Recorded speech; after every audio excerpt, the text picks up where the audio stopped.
India on that front then a bit unlucky. They lost the toss. I know that Rohit Sharma came out and said that he'd be batting, but I'm saying in that sense, the luck, the rub of the green going Australia's way on these conditions, because the difference between the pitch was chalk and cheese. How the pitch played out in the first innings vis-a-vis how the pitch played out in the second innings, there was a big difference. Batting was far more easier in the second innings. So in that sense, India can count themselves unlucky that they had to bat on a tricky pitch first.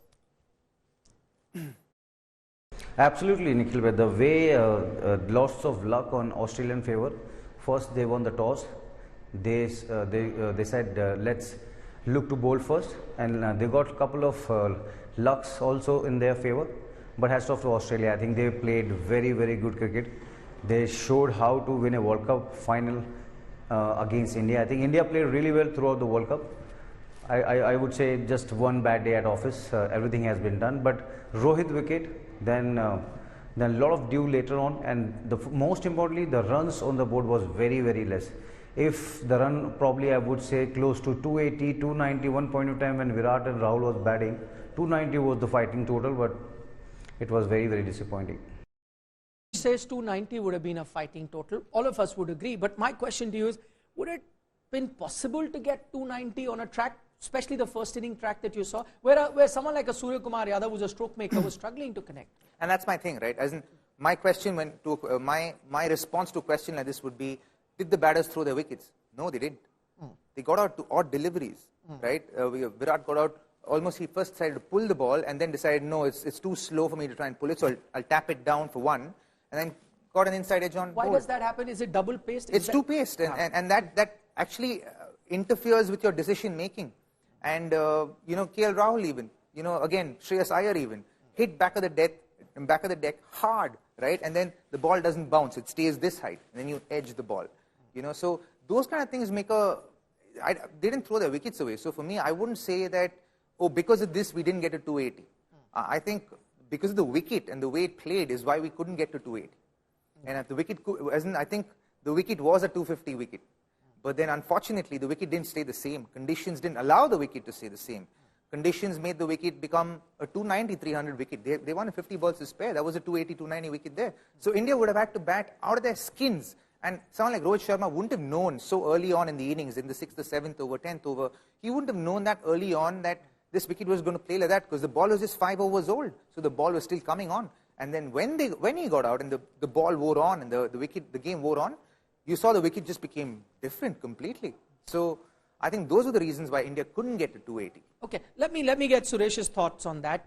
Suresh, in your time, you've played on many tracks, some tricky, some very good to bat on.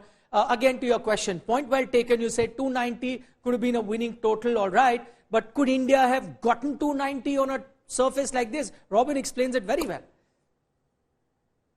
Absolutely, I think the way Australian bowlers bowl, they bowl a lot of slow bouncer, they bowl a lot of reverse swing. In the afternoon, you get, when the ball gets older, you tend to have a lot of reverse swing.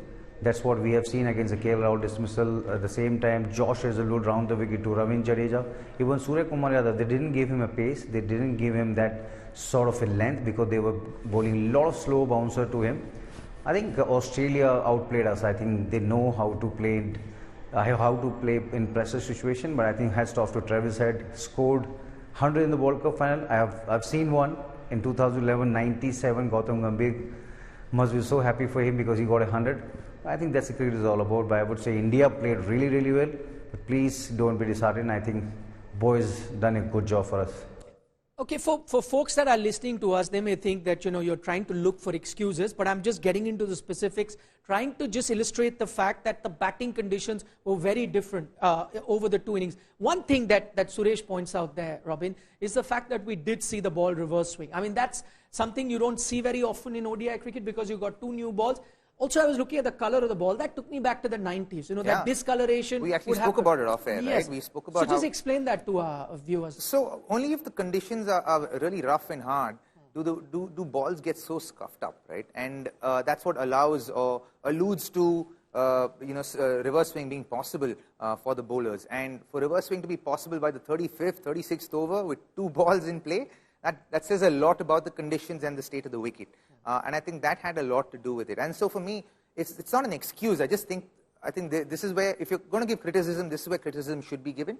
I think conditions should be even Stevens in a big game like this. It shouldn't be lopsided, and I think that was where probably the organizers missed a trick. Okay, maybe this is something then the ICC needs to investigate. Why would you have a pitch like that? This, at the end of the day, is an ICC tournament. But just tell us that, I was talking, about the ball reverse swinging. We saw it in the first innings. Just try and explain to our viewers, why was it not happening when the Indian bowlers were bowling? So when the Indian bowlers were bowling, conditions had gotten better to bat on. It got better to bat on because there's dew on the surface, and there's dew not just on the outfield, there's dew even on that square where the pitches are made. So when there's dew on that and the ball keeps landing on it, what happens is first of all, the new ball doesn't become old. There's no possibility of it getting scuffed up. And even if it does get scuffed up, there's a little bit of weight on both sides. And for reverse swing to happen, you need either one side to be shinier than the other, or one side to be way rougher than the other, or you need one side to be heavier than the other. And both weren't possible in the second innings because conditions didn't allow it. And reverse swing actually happens when conditions are a lot more dry. And even when you were allowed to put saliva on the ball, even if conditions weren't dry, you still needed conditions to be dry for you to be able to apply saliva and make one side of the ball really heavy.